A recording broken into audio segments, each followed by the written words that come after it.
প্রিয় সহকর্মী বিক্রয় কর্মীবৃন্দ, আসসালামু আলাইকুম। আপনি নতুন হন কিংবা পুরাতন, যদি দেখেন আপনার অর্ডার কমে গেছে, দৈনিক মাসিক কোনো টার্গেট অ্যাচিভ হচ্ছে না, তাহলে এই 5টি বিষয় ভালো করে চেক করে দেখুন। এবং আপনি যদি আপনার পারফরমেন্স পরিবর্তন করতে চান, তাহলে আগামী 1 মাস এই 5টি স্টেপ ফলো করে দেখুন। ইনশাআল্লাহ your result has to be change. এই গুরুত্বপূর্ণ 5টি বিষয়ের মধ্যে নাম্বার 1 হচ্ছে আপনার ড্রেস আপ এবং প্রেজেন্টেশন।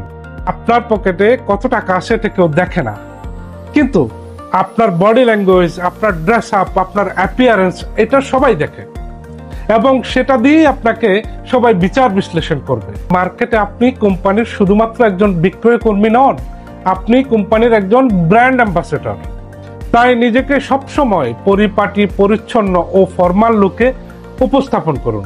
আপনার কাছে যা আছে অথবা আপনার কোম্পানি আপনাকে যে ইউনিফর্ম দিয়েছে তা দিয়েই নিজেকে সুন্দরভাবে উপস্থাপন করুন, কারণ কাস্টমারের চোখে আপনার ব্যক্তিত্বই আপনার প্রথম বিক্রি। নাম্বার 2, ব্যক্তিগত পারিবারিক সমস্যা এবং আপনার বডি ল্যাঙ্গুয়েজ। বিক্রয়ের ক্ষেত্রে আত্মবিশ্বাস, হাসি মুখ এবং আপনার ইতিবাচক মনোভাব, এই আচরণ সবচেয়ে বেশি গুরুত্বপূর্ণ। ব্যক্তিগত বা পারিবারিক কোনো সমস্যা থাকলে চেষ্টা করবেন সেটা ডিউটি আওয়ারের বাইরে রাখার। জি, এই বিষয়গুলো এই পার্টিকুলার জবের জন্য খুব ইম্পর্টেন্ট, বিকজ এইগুলোর উপর ডিপেন্ড করেই আজকে আপনি সারাদিন অনেকগুলো কাস্টমারের সাথে কথা বলবেন এবং সেজন্যই আপনার মন মানসিকতা, আপনার কনফিডেন্ট লেভেল, আপনার বডি ল্যাঙ্গুয়েজ থাকতে হবে 100তে 100%।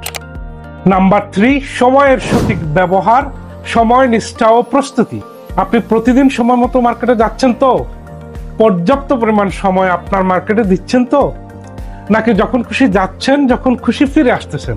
Catalogue, price list, live sample সব ঠিকঠাক আপনার সাথে থাকে তো? মনে রাখবেন, সময় নিষ্ঠা এবং প্রস্তুতি একজন প্রফেশনাল সেলসম্যানের সবচেয়ে বড় অস্ত্র।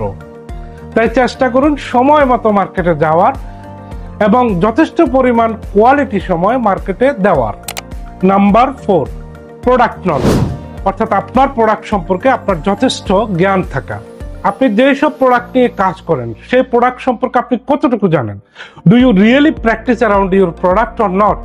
বিশেষ করে প্রাইস, প্রোডাক্ট বেনিফিট, এই প্রোডাক্টের অন্য কোম্পানির প্রাইস কত, আপনারটা দোকানি ভাই কেন বিক্রি করবেন, আপনারটা বিক্রি করলে তার লাভ কত হবে, এই প্রোডাক্টে বর্তমানে কি অফার চলতেছে, এই বিষয়গুলো সম্পর্কে আপনার যথেষ্ট প্র্যাকটিস থাকতে হবে। আপনাকে অবশ্যই আপনার প্রোডাক্ট সম্পর্কে যথেষ্ট জ্ঞান এবং ইনফরমেশন আত্মবিশ্বাসের সাথে কাস্টমারকে দিতে হবে। তাই আপনার ক্যাটালগের সকল প্রোডাক্ট সম্পর্কে ব্যাপকভাবে ইনফরমেশন রাখার চেষ্টা করবেন। নাম্বার 5, আগামীকালকের কর্ম পরিকল্পনা। চেষ্টা করবেন প্রতি রাতেই আগামীকালকের একটা স্পষ্ট লক্ষ্য ঠিক করার। কালকে কোথা থেকে শুরু করবেন, কোথায় শেষ করবেন, কোন দোকানে বড় অর্ডার হতে পারে, তারা কম অর্ডার করবে, আজকে নতুন কাস্টমার কোন মার্কেট থেকে পেতে পারেন, এই বিষয়গুলো সম্পর্কে আপনার স্পষ্ট একটা প্ল্যান থাকতে হবে। মনে রাখবেন যে এই বিক্রয় কর্মী দিন শুরু করে পরিকল্পনা দিয়ে, সেই বিক্রয় কর্মী দিন শেষ করে ভালো ফলাফল দিয়ে। আশা করি এই 5টি স্টেপ আপনি 1 মাস ধরে প্র্যাকটিস করলে ইনশাআল্লাহ আপনার রেজাল্টে পরিবর্তন আসবে। চেষ্টা করুন প্রতিটি কাস্টমারের সাথে একটি গভীর সম্পর্ক মেনটেন করার আর নতুন নতুন সেলস এন্ড মার্কেটিং এর উপর জ্ঞান অর্জন করা। যিনি প্রতিদিন শেখেন তিনি একদিন হয়ে ওঠেন সত্যিকারের বিক্রয় নেতা। ধন্যবাদ।